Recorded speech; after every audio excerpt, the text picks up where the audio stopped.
جی السلام علیکم، امید ہے کہ آپ سب لوگ خیریت سے ہوں گے۔ آج کی اس ویڈیو کے اندر آپ کے ساتھ ڈیٹیلز شیئر کروں گا۔ امریکہ کے صدر کو چین کے صدر نے کہا ہے کہ تم جس آگ سے کھیل رہے ہو اس میں جل کے ختم ہو جاؤ گے۔ اس کی کیا تفصیلات ہیں، انہوں نے یہ کیوں کہا، وہ آپ کو بتاؤں گا۔ اس کے ساتھ ساتھ ایران سے اب کچھ مزید خبریں سامنے آ رہی ہیں۔ حالیہ دنوں میں ہی میں نے آپ کے ساتھ شیئر کیا تھا کہ وہاں پہ کچھ مغربی شہریوں کو گرفتار کیا گیا ہے۔ اس حوالے سے کچھ نئی تفصیلات سامنے آئی ہیں، وہ بھی ڈیٹیلز آپ کو بتاؤں گا۔ اور اس کے ساتھ ساتھ عراق کے اندر عوام نے پارلیمنٹ کے اوپر قبضہ کر لیا ہے۔ انہوں نے پارلیمنٹ کے اوپر کیوں قبضہ کیا ہے، اس کی تفصیلات بھی آپ کے ساتھ شیئر کروں گا۔ جناب، گزشتہ ہفتے ٹیلی فون کے اوپر بات ہوئی امریکی صدر کی اور چین کے صدر کی۔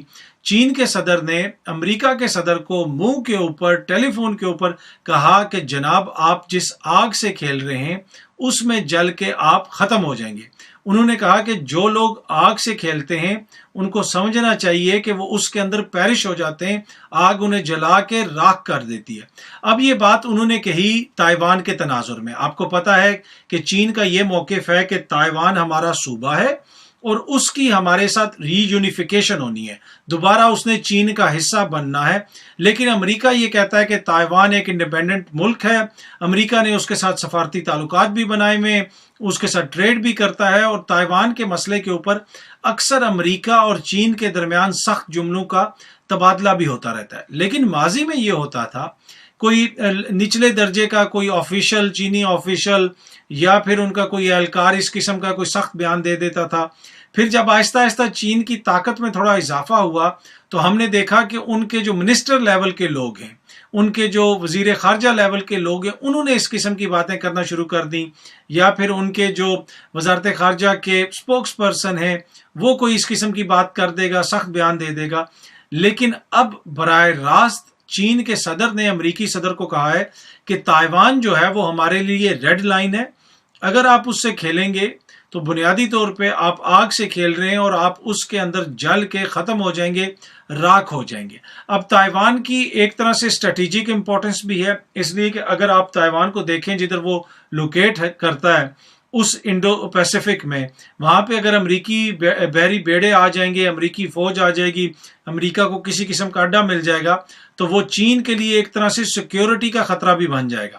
اس کے ساتھ ساتھ اکنامکلی بھی تائیوان بڑا اچھا پرفارم کر رہا ہے۔ یہ جو مائکرو چپس ہوتی ہیں جو کمپیوٹرز کے اندر لگتی ہیں، ٹیلی فونز کے اندر لگتی ہیں، دنیا بھر میں سب سے زیادہ جو اس کی ٹیکنالوجی ایڈوانس ہے اور جو سب سے زیادہ پروڈکشن ہوتی ہے وہ غالباً تائیوان کے اندر ہی ہوتی ہے۔ اگر تائیوان کے اندر کسی قسم کا کوئی کرائسس پیدا ہوتا ہے تو بہت سارے جو مینوفیکچررز ہیں، جو بڑے بڑے ٹیلی فون بناتے ہیں، لیپ ٹاپس بناتے ہیں، ایون دیگر جو مینوفیکچررز ہیں، اس لیے کہ آج کل تو مائکرو چپس ہر کسی چیز میں لگتی ہیں، چپس وغیرہ، تو وہ بڑا مسئلہ پیدا ہو جائے گا۔ تو اینی وے تائیوان کے مسئلے کے اوپر چین کی جانب سے امریکہ کو خبردار کیا گیا ہے۔ لیکن دوسری جانب امریکہ کیا کر رہا ہے؟ اب امریکہ کی جانب سے جو رد عمل آ رہا ہے وہ بھی بڑا امپورٹنٹ ہے۔ جو یو ایس لا میکرز ہیں انہوں نے ایک بل انٹروڈیوس کروایا ہے۔ اس بل کے تحت وہ یہ مطالبہ کر رہے ہیں کہ تائیوان کو اسلحہ فراہم کیا جائے، اور یہ جو بل ہے اس بل کا نام ہے لینڈ لیز ایکٹ، اور یہ بنیادی طور پہ جس طرح کا ایک قانون متعارف کروایا گیا تھا یوکرین کے حوالے سے، یہ بھی اسی قسم کا قانون ہے۔ اس قانون کے تحت یوکرین کو اسلحہ فراہم کیا گیا تھا، امریکہ کی جانب سے میزائل فراہم کیے گئے تھے اور بہت سارا اسلحہ وغیرہ فراہم کیا گیا تھا۔ آپ کو یاد ہوگا وہ جو بل تھا، اس بل کا نام تھا Ukraine democracy defence lend lease act, ٹھیک ہے۔ اس کے تحت یوکرین کو جو بھی اسلحہ فراہم کیا گیا، جو بھی مدد کی گئی، جس کے اوپر روس بڑا ناراض ہوا، روس نے کہا کہ ایک طرح سے آپ ہمارے خلاف جہریت کر رہے ہیں ان کو اسلحہ فراہم کر کے۔